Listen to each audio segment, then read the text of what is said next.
As some of you may know, I recently wrote a book. It's called Abandoned Beaver County, and it's all about abandoned places in Beaver County. Now, the whole process of writing this book, which took place over a period of about 2 years, doing all the historical research, taking all the photographs, etc., was a blast. It was a very rewarding process to see the fruits of my labor finally come to fruition and have this physical book that I can actually sell to people in real life and not just an ebook floating through the internet. The most rewarding part of it is actually something that happened as the book was being announced and after it got published. I was invited to speak to 2 different historical societies in Beaver County. Most recently, on December 3rd, I spoke to the New Brighton Historical Society. I gave a presentation about this book. There's a lot of overlap in the pictures and information, but there's some things that are special to the book and there's some things that are special to that presentation. It wasn't recorded. My first presentation, however, back in July at the County Genealogy and History Society in Beaver was recorded. I've reviewed the footage, I look okay in it, and I figured, hey, I have a pretty big audience on YouTube now, why don't I share this with everybody here? So if this is something that you're interested in, well, strap in for the next 45 minutes or so, because what follows this is a presentation that I gave on July 17th in Beaver, Pennsylvania, all about Abandoned Beaver County. Just to get this out of the way at the top of the hour, this book is still available online at America Through Time Publishing and Amazon.com for $25. The links will be in the description down below. Stay tuned if you're interested. I hope you enjoy.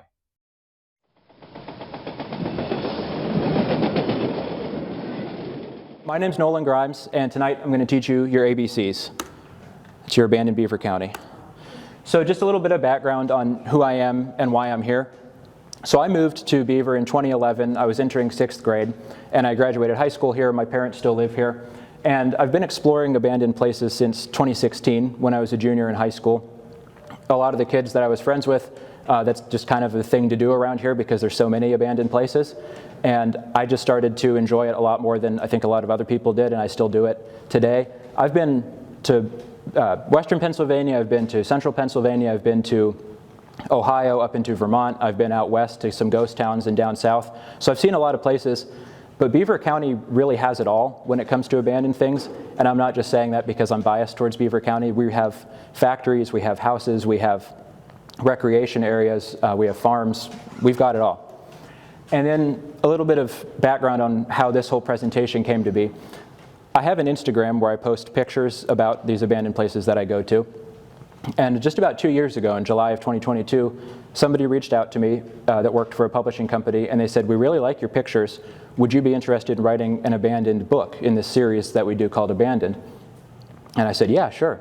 And he said, would you like to pick the geographic area, like any area that you feel is underserved? And I said, Beaver County. And then I signed the contract, I started writing the book, and I realized I don't really have a lot of time to do this. I was working in Pittsburgh at the time, making that commute. And then I got unemployed just a couple months later, so I had all the time in the world to start coming here and to start researching down in their collections in the basement here. And so 2 years later, this whole process is finally coming to a head, and I'm able to share some of my photos with you.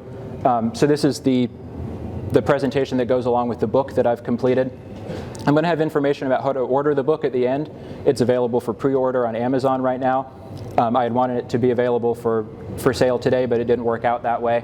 But and once again, I just want to extend my thanks to everybody here, over at the Vickery House, at Little Beaver Creek, at all the historical organizations in Beaver County that have made my research possible, and all the friends that I've met along the way. So we're going to start out with somewhere that's real close to here. All you have to do to get here is just cross 3rd Street, walk underneath the railroad tracks, and you see this off to your side.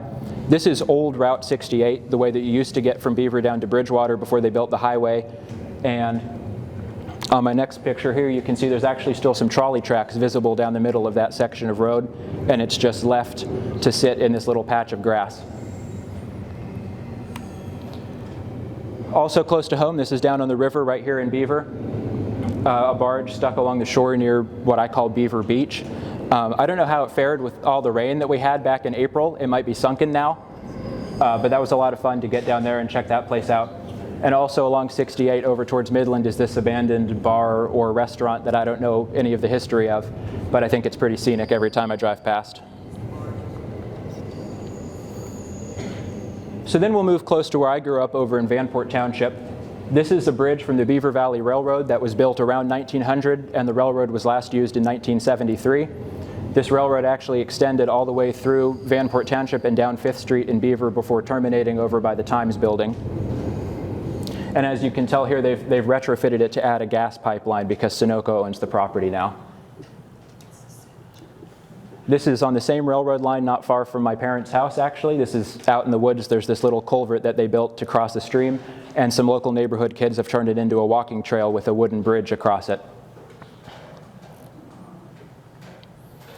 So another railroad in Beaver County, this is over in, I think that'd be Harmony Township, if I'm correct. This is near Park Quarry. This is the Crows Run Railroad. There's 2 tunnels along this. This is the most accessible one, and it kind of looks like a cave now because it was last used in about 1910. So it's been sitting out there for 115 years now. This is the inside of the tunnel. It looks even more like a cave from the inside. And as I said, there is a second tunnel, but the landowner there didn't really seem too keen on having people go any further, so I didn't want to cause any trouble. But there's a second tunnel somewhere out in the woods. Farther up north, crossing the Beaver River just north of the bridge between Koppel and Elwood City, is the P&LE Bridge. This was built in 1915 to replace an earlier span that was built in 1893, and it extended the P&LE from its tracks on the west side of the Beaver River into the growing center of Elwood City. And then out on the far western side of the county, crisscrossing between Ohio and Pennsylvania, is the Smiths Ferry Railroad branch.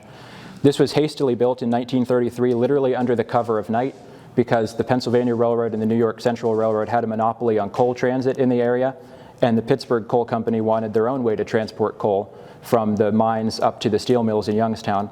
And so, under the cover of night, they built this railroad traveling 13 miles from a coaling station down on the Ohio River up to about Nagley, Ohio. So what they did for this isn't Beaver County exactly, but I think it's cool. They would mine the coal out of mines down along the Monongahela River, ship it upriver by barge, and unload it at the bottom end of this railroad and send it straight northward into the steel mills up in Youngstown. This tunnel, by the way, was collapsed until pretty recently, or at least this end of it was, and the Ohio DNR has recently restored it, which makes me think that they want to transform it into some kind of rails trails. And then there's an old piece of railroad stuck in the woods up there. This is further up on the line. These are the remains of a viaduct. It might be kind of hard to see in the back, but there's twin sets of concrete piers just going into the background, and that's all that remains of this almost mile-long viaduct that used to be there. Then there's this other bridge that crosses over Grimm's Bridge Road, and there's 3 bridges that look identical to this, and these are the only parts of that railroad that still remains because all the tracks were torn up in the 90s. They'd wanted to make it one of those scenic railroads, but the funding dried up, and so it was decided to tear it up instead. Some more railroad. This is the Littell Steel Railroad Bridge in Falston. You can see this from 51 crossing into the Littell Steel area. And then the New Brighton Railroad overpass. So the tracks above go across the river to Beaver Falls, while the tracks below go around the bend of the river to Eastvale. And we're going to talk more about this whole section of track on the next slide. So this is a map that I made to try and explain what I'm talking about over the next few slides when I say junction stretch or I say this or that. The solid red line at the bottom is where the railroad goes now, between Rochester over that way and New Brighton up this way. And the solid blue line is where Highway 65 goes now. But until 1926, the light pink line is where the railroad used to go, and the light blue line is where the highway used to go. So a lot of this abandoned stuff has to do with the way that they changed that around. Then the light green line is the series of branch lines that branched off of the railroad grade there. One went back up Blockhouse Run in New Brighton to serve some of the clay mines back there, and another one wrapped the whole way up this hill up to where Fry Glass used to be located up in Rochester Township. And we're going to be talking about some of these sites that I've marked out in here, such as the Art Bridge all the way at the top. That's a local favorite among high schoolers who are just getting into checking out abandoned places. There's also a clay mine, an old brickworks, and the Burnt Trestle, as well as Maury's Speakeasy in this area. So the first bridge on the The hill line up to Rochester is the bridge over Blockhouse Run at the southern end of New Brighton. I just think it's particularly scenic. Then if you go further out the line, you're staying on the bottom elevation about in line with Frontier Falls Golf Course, is this motor. And I didn't know what this was, but Bob Porter here from the Historical Society helped me figure it out. And this is actually a motor used to pull cars back after they had dumped their load in a nearby hopper, which was here. Because there's an area where trucks would go underneath and the rail cars would dump their whatever it was from the top, probably gravel is my guess given the area. And then further up, I know this picture is washed out, but it gives a good idea of what we're looking at. This is in that neighborhood south of New Brighton and north of Hanks, and this is evidence of the old railroad alignment because it used to cross over the road at that section. This is the Burnt Trestle, it's the second bridge on the line. And I first came here in 2016 and it looked exactly the same as that. So I'm glad that it's still there, but I don't know how long it's been like that. And here's another shot just to show you the length of it as it goes back into the woods. This is the third bridge seen from below. And what I think is really cool about this is that you can still see the Pennsylvania Railroad logo painted on the side of this bridge, which means it is old and it hasn't been updated in a very long time. So then here's the Art Bridge up at the very top of the hill line. This is a spot I've been to many times, and it was very popular when I was in high school to go check out and spray paint your name and write your initials with somebody, you know. And then unfortunately, I came here about a month ago just to make sure everything, to take any last minute pictures, and it burned last year. I don't know if it was lightning or if it was arson or what, but the Art Bridge is no more, sadly. It's still there, but I wouldn't walk across it. And along the way, I just had to put this in here. I wasn't planning to. This is the old PBI factory that's on the way back to the Art Bridge. It's still occupied, at least partially, which kind of blows my mind based on how it looks. But this is the kind of stuff you get in a post-industrial area.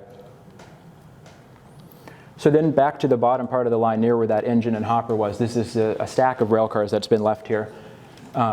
They have the Conrail logo on them, which also dates them back pretty far. So the Pennsylvania Railroad operated until 1968, then it became Penn Central until 1976, and then from 76 to 99 it was Conrail, which means these have been here at least 25 years.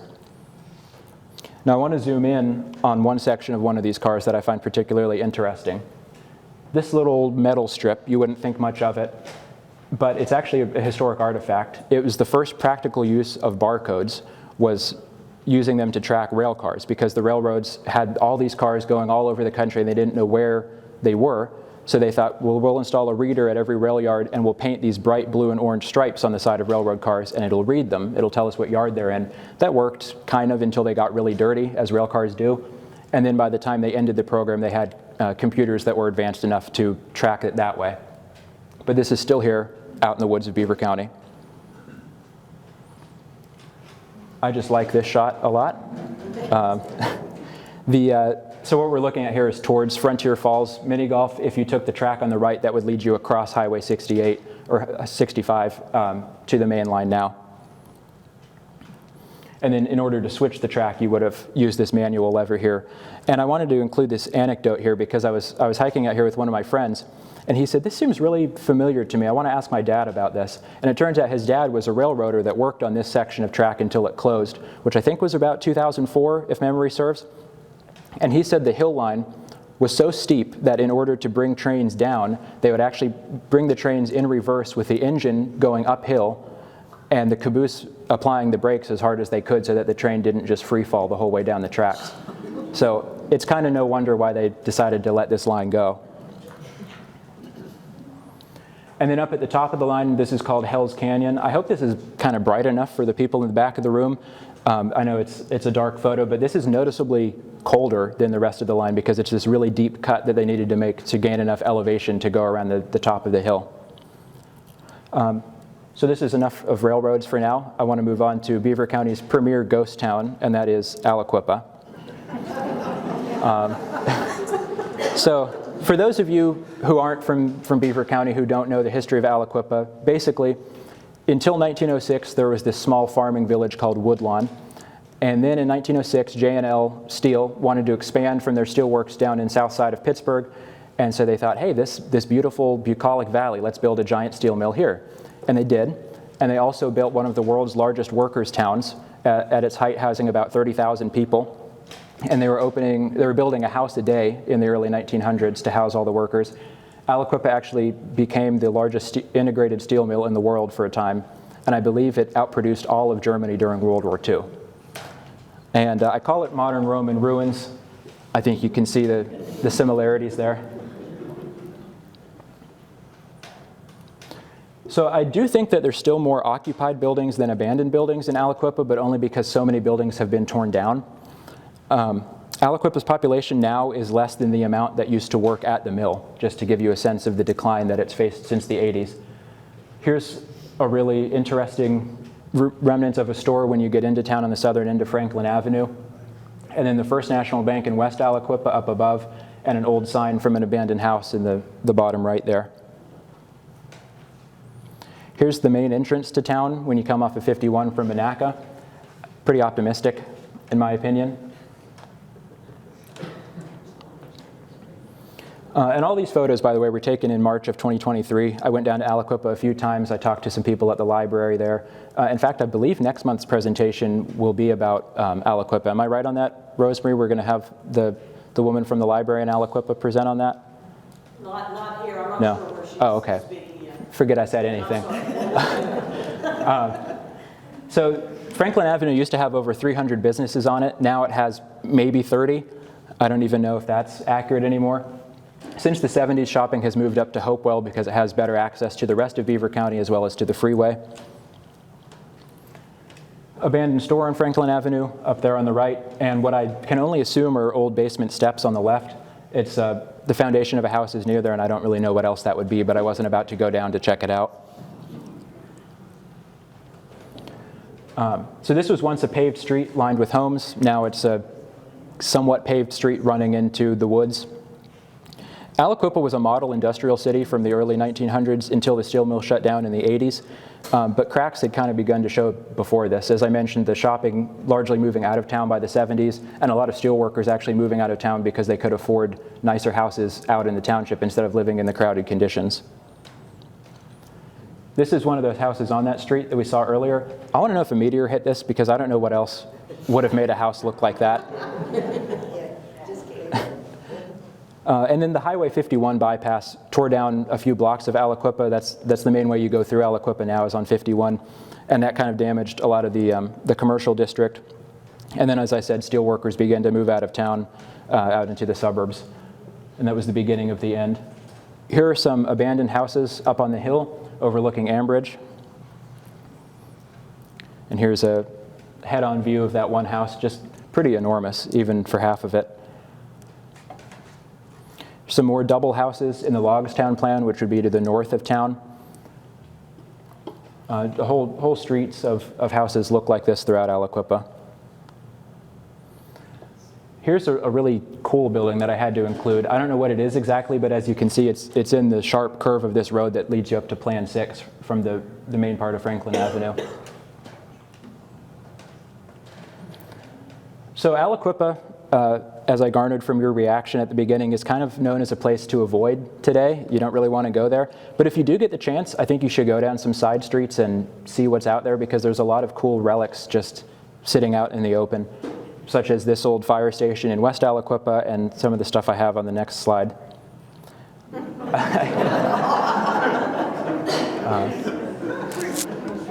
I assume it's an art installation, but I don't know.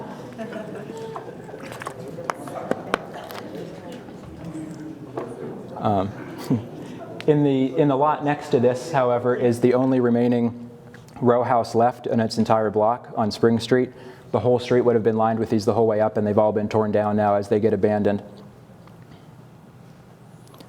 Here's the remnants of some light industry on Sheffield Street. And then here's one of the buildings that's left from J&L's Aliquippa Works. It later became LTV. That was in the last few years before they shut down completely. And most of the rest of this area has been turned into a somewhat successful industrial park along the river, but there are still a couple of buildings from the old mill remaining. This is an office attached to that big building. And I just put this in here so you get the idea that the mill used to stretch about 5 miles downriver of the Ambridge Bridge. So if you go the bridge and all the way up past West Aliquippa, the mill was enormous. And like as I said, it's a somewhat successful industrial park nowadays. These are some abandoned buildings at the base of the 5th Avenue hill that leads you up to Plan 11. Plan 11 is itself about half abandoned. And I couldn't stay away from railroads too long. This is the West Aliquippa Railroad Station on the P&L line. It's separated from the community by the Highway 51 bypass as well as the railroad tracks behind it. And the station signage is still visible 40 years later. And then the bigger, more grand station is the Woodlawn Aliquippa station on the P&L line, which is the same line that this station served. And I like that building a lot. I couldn't find the perfect angle of it, but this is close to perfect, I think, so I put it in here. And so after this, then I want to talk about abandoned roads in Beaver County, because there's more than a few. Oh, sorry, I had one more slide, actually. This is one of the houses remaining from Woodlawn, that town that existed before J&L came in and built Aliquippa. And it's just an old farmhouse perched up on the hill, and then down below, you can see the pillars of their driveway and the mailbox down there at the bottom. And then I have no idea how to access this house. This is up on a hill on your way down to South Heights. Yeah. Now, speaking of roads, we'll go into that section. So this first picture is Hillside Drive that takes you down from Patterson Heights to the southern end of Beaver Falls, and it was last used in 1973. I believe that year a landslide came in and closed it, and PennDOT said, we're not going to reopen this, it's just too much in maintenance, we get landslides a lot. Here's a picture of the old guardrail along the side of that hill. And then here's a picture of where some of the modern pavement has torn away, and you see the old cobblestone underlayment. This is Bryson Road out in Hopewell Township. You pass over this on 376 between the Hopewell exit and the Aliquippa exit. Only the section beneath the interstate is paved. It becomes a dirt road beyond that. So I don't know if the intention was to build an exit here when they opened the freeway or what it was, but the road's been closed evidently for a long time now. Here's another angle sloping up towards the freeway. Now this is the Plum Street Bridge that crosses the North Fork of the Little Beaver in Darlington. It's shown on Caldwell's 1876 Atlas of Beaver County as one of 2 bridges going into town, the other being the bridge that you still cross to go into Darlington from the south. And records show that this bridge was probably built in about 1906, and it looks like it. This is probably one of the oldest roads in Beaver County. I'm standing on the old path of Broadheads Road looking across the river at Beaver. So I had to crawl down in the ravine that's next to Lowe's up by the mall to get this picture, but it was worth it. And this is, they think, the way that General Broadhead would have taken his troops to Fort McIntosh from Pittsburgh, by going up the modern route of Broadheads Road and then going down that ravine and then ferrying the troops across via canoe to Fort Mac. And now I want to talk about some things that you can see from the roads in Beaver County, the roads that aren't abandoned. This is the old Steubenville to Swickley trolley line on the inland side of Highway 68. It was operated by the Beaver Valley Traction Company until 1937. And we're going to see more evidence of this line later on, because you can see this pretty much the entire drive between Vanport and Industry if you know what to look for. This is one of my favorite sites in Beaver County that unfortunately is no longer with us. This was an old brick factory near Candleton, and it was demolished in 2021. It was called Metropolitan Brick or the Darlington Clay Company. I've seen names that show both.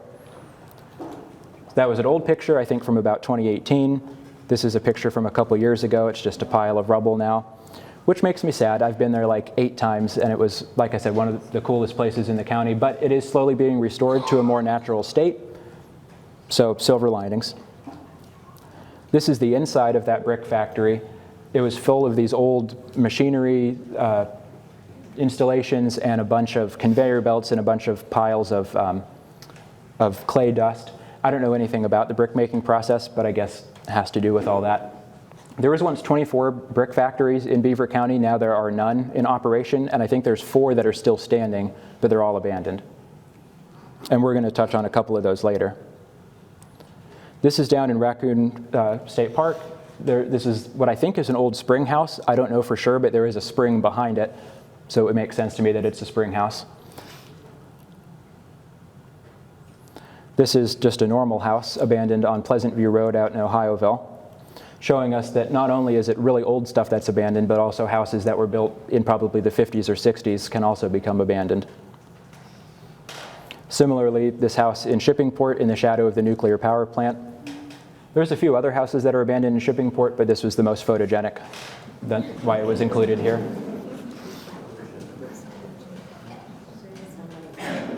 So Maury's Speakeasy, I alluded to that earlier.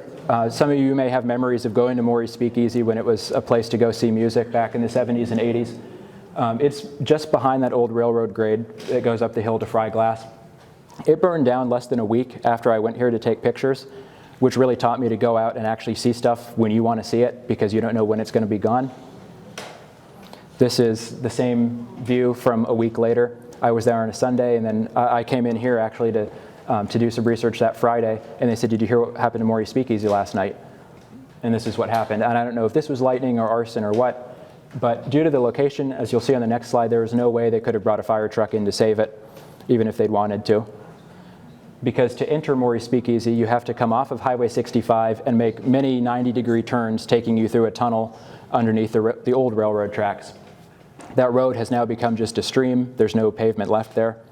Now, I wanted to include this too, that a guy once told me that he had seen a show here back in the 80s, and that a limo was parked out front of Maury's, which means that somebody took a limo through here when you could. Somehow they made it through the tunnel, and then that ended up being a record agent who signed the Granati brothers to a record deal that night. So. And then a little closer to home, this is probably my favorite house in Beaver. You can see it from pretty much anywhere in town.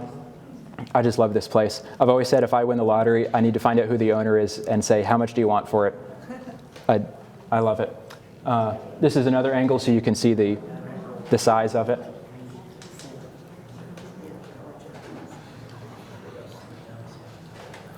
And then over along 68 in Industry is an old service station, which looks to me more akin to something along Route 66. And similarly, down in Hanover Township, there's a lonely gas pump near Hookstown. This is up in Fallston, another abandoned home. This is near a series of old clay mines, so I imagine that it used to be a mine worker's house, but I don't know that for sure. What I like about this place is all the junked cars on the property slowly sinking into the mud. Similar view of the same house.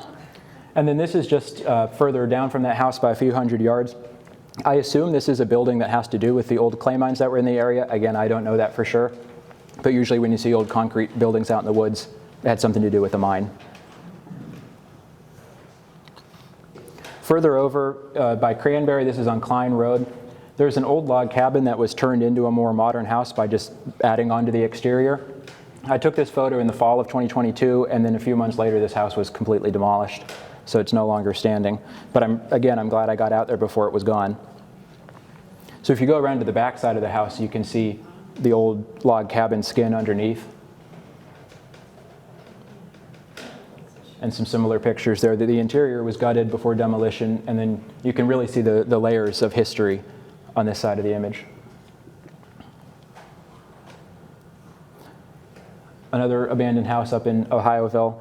I don't come along Tuska too much anymore, but every time I do, I try to take a picture of this house to track its eventual decay, because that roof has only started caving in since the last time I was there. So it will probably also be gone soon. Next up, we're going to be heading up to the northern part of Beaver County in Homewood for another one of my favorite places, and that's the St. Cloud Hotel. This is built up above the tracks from Buttermilk Falls. So Homewood is this really small town, and it's built at the intersection of two railroad lines, which back in the day meant that it was a really good place to build a hotel, because you'd always have people wanting to stop there. This one was built around the time of the Civil War, and it was originally called the Johnston House.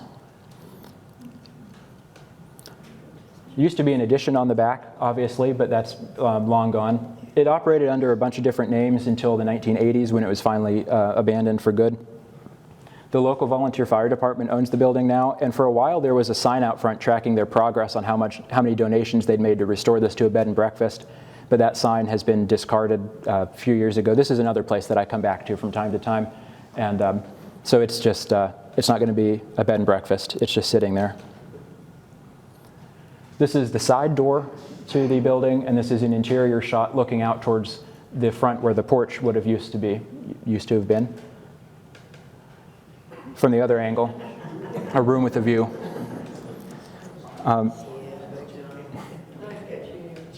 So yeah, as I said, I have come back here many times, and the last time I was here before this, it didn't look like that. So it makes me wonder, with the amount of rain we've had and the winters that we've had, how much longer the St. Cloud Hotel will be standing for. So after this, we're going to be talking about a bigger building, which I'm sure you'll all recognize. Beaver Valley Bowl and the Beaver Alkali Company. You can't miss it. If you're driving into Beaver County and you pass through Rochester, this is what you're going to see if you're looking towards the river. This is definitely the most visible abandoned place in Beaver County, only because of its size. It's 7 floors tall and it's 80,000 square feet. And it's got this huge bowling alley sign on the side that you can't miss. But the story here is a lot deeper than it was just a bowling alley. So again, I've made this little animation to show you what I'm talking about when I say this. So the Beaver Valley Bowl was located on the 2nd and 3rd floors of this main part of the building. This lower section here was Beaver Alkali Company, and that part of the building is quickly deteriorating as well. And then this third building doesn't exist anymore, and it was a chemical storage building. The DEP tore it down in 2019 after the big chemical fire and explosion, if you remember that. Yeah, I'll be talking about that in a couple slides as well. And so it seems strange maybe that this giant building is down here all by itself along the river in Rochester, but this section of Rochester was actually the main business district until the floods of 1936, when they decided to move the business district up to where it is now along Brighton Avenue. The only building really remaining down there is Beaver Valley Bowl. So this is the last weekly schedule that was posted for the bowling alley. That was July 2nd, 2019. This bowling alley operated from the 1950s until it was quickly and unceremoniously shut down in the summer of 2019. So as I said, the chemical fire and explosion that happened, that chemical storage building, whoever it was storing chlorine improperly, and it caught fire, and it exploded, and it covered Beaver Valley in a blanket of gas for a couple days, and they had to shut down the Rochester-Monaca Bridge. So after all the cleanup efforts that the DEP went through, finally they were ready to reopen the bowling alley, and it was the spring of 2020, which was not a good time to open a bowling alley. So these are the lanes. These photos are from the fall of 2022. So even in 3 years since it closed, this one has deteriorated a lot. It's probably the most popular abandoned site in the county. If you look up Beaver Valley Bowl, you're going to find all kinds of YouTube videos and pictures of people having come here from all over the place. And of course, trash the place, because why not? Lots of shoes.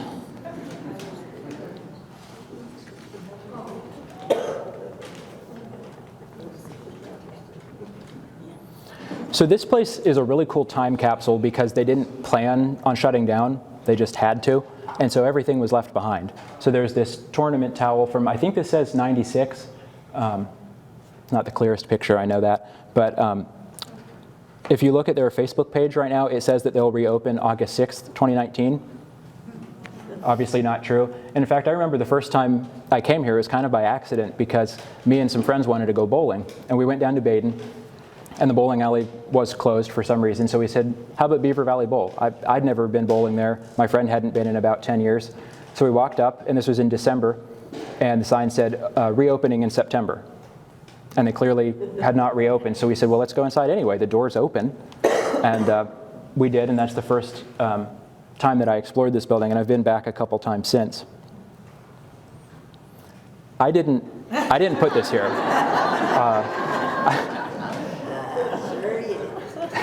Yeah, I don't believe in spray painting, leaving my mark, whatever you want to call it. As I say, practice leave no trace. I take only pictures, leave only footprints, and I do take bricks. When I go to places, I'll admit that's my vice. and I see a brick that says the name of the brick company that made it in big letters.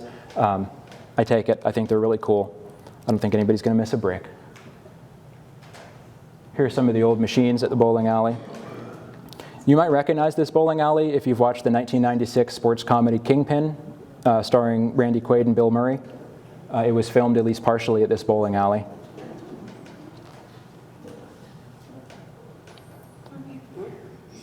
Someone's final straight left in the bar. The old lockers left behind.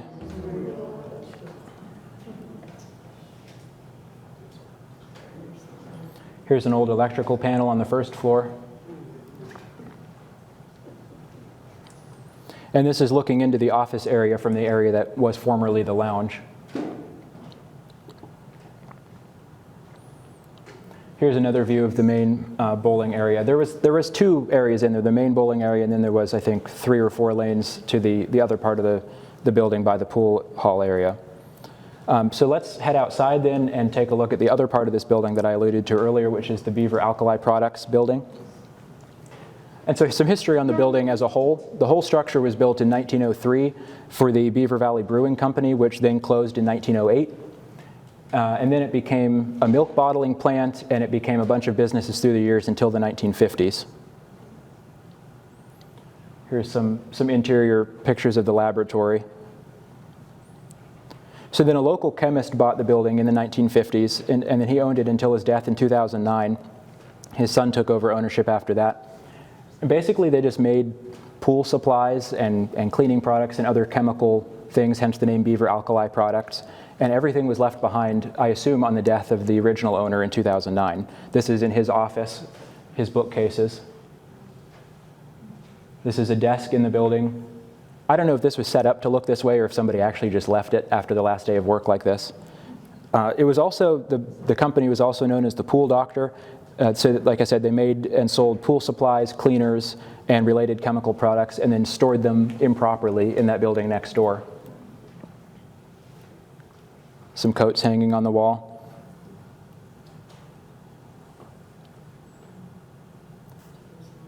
I don't know what this is exactly, but it was in there. So this side of the building, as I said, is really deteriorating rapidly. These pictures are from the end of 2022. That roof might be on the ground by now. A very old cash register in the storefront. I don't know how long the store was open to. I don't know if it opened, or if it was open until 2009 upon the death of the owner, or if it closed long before that. I can't say.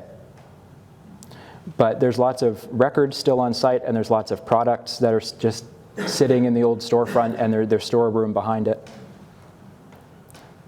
Don't let the next slide shock you, as it did me when I saw it in person.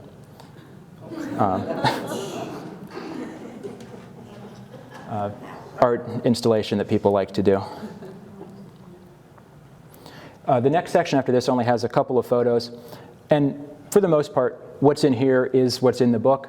But there's some stuff that's in the book that didn't make it into here. And there's some stuff in here that I didn't think about or I didn't have a good enough picture of to include in the book. This is one of those sections. It didn't really cross my mind until I'd submitted the manuscript to the publisher to go, oh yeah, the tank farm. That's a really cool abandoned site in Beaver County. So the history here, this is out in Potter Township along Raccoon Creek.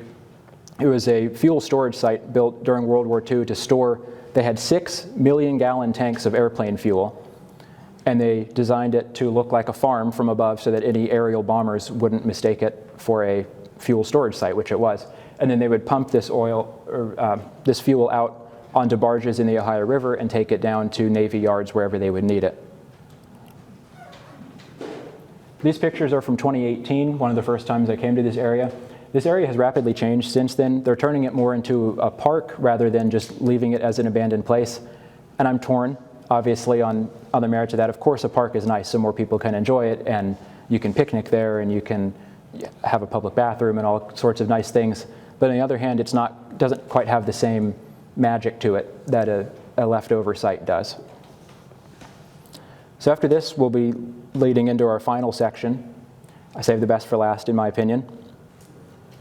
This is the Gloninger and Dando Brickyards, which are both along Highway 68 between Vanport and Industry. This is the only building that's still intact from the Gloninger Brickyard. The Gloninger Brickyard burned down in 1921, and for a while I didn't know what happened to it, but I saw a newspaper article recently that talking about the 1936 floods that mentioned what they were doing to save their brickyard from those floods. So I know that it reopened and was open for at least 15 years after that. After that, I have no idea what happened to this place. Here's an electrical panel on a telephone pole that is now just out in the middle of the woods, but would have been in the middle of their site at some point in time. Here are some other pictures of that trolley line that I mentioned earlier.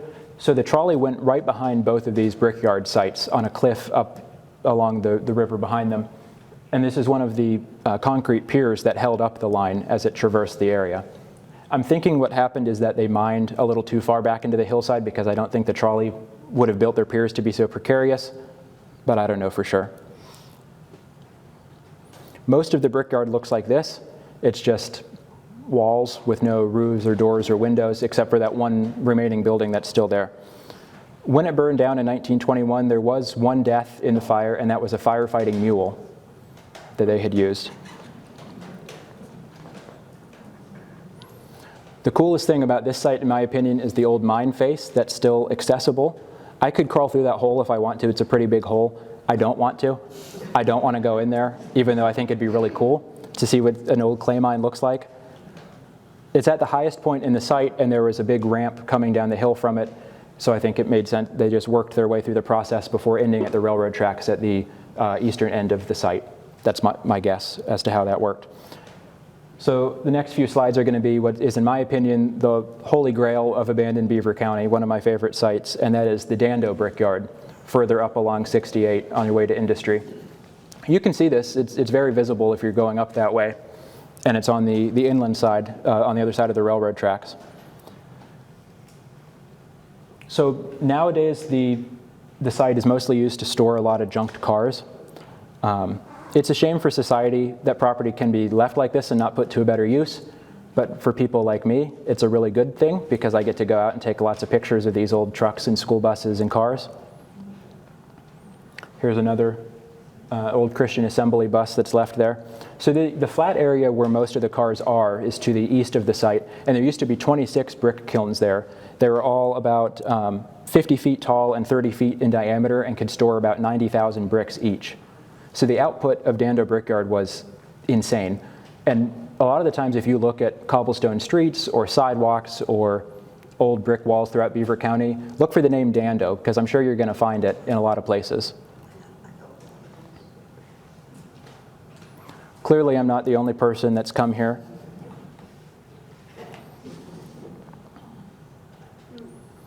The second floor is surprisingly sturdy. The brickyard operated from 1915 to 1978, when EPA regulations forced them to shut down because they couldn't keep up with the new requirements. So this orange tire that you see out front here, the way this factory is built is it's right up against the hillside, which means all the old water running out of the closed mine. Oh, and I should mention, the mine for this factory it was cemented shut when the yard shut down, so you can't access that one. But that mine went 5 miles back into the hillside underneath Tuscarora's road. So it went from the river all the way back under Tusca, which is huge. But flowing out of that old mine, all the water that gets stored up in there, it creates what's called acid mine drainage. And this is basically a highly acidic mixture of mine water and surface water and sulfur and a bunch of heavy metals that stains everything it touches orange. So if you ever go up to the central part of this state where they did a lot of coal mining back in the day, all the creeks are orange. There's a lot of orange residue on old buildings. And this is one of the places that also has that. This is a bigger view of that front porch that was stained orange. The first time I came here, which was I think in 2016, I actually ruined my pair of sneakers by walking through this stuff. It had just rained, and so it was all just orange mud that covered my sneakers. Here's an office window that lends a little bit of light onto a table with some old schematics.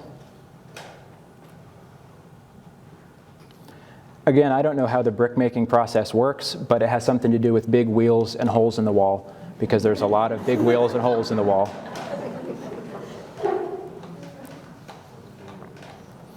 Here are some collapsing outbuildings on the west side of the site. I believe these would have been showers for the workers because it is what looks like to me partitions between showers, although this has been so destroyed it's hard to tell for sure. Then further up, because Dando is situated right where 4 Mile Run comes out into the Ohio, so there's a hollow up behind the Brickyard, and George Dando built a little workers' village for his workers back in the day. There was at least 6 houses. I think there was a dozen. Maybe sources are kind of conflicting on that, but they were bulldozed in the early 2000s. So all that's left from this workers' village is this little built-up dam on 4 Mile Run, as well as the pump house, as you can see up above it, that supplied all the houses with fresh water.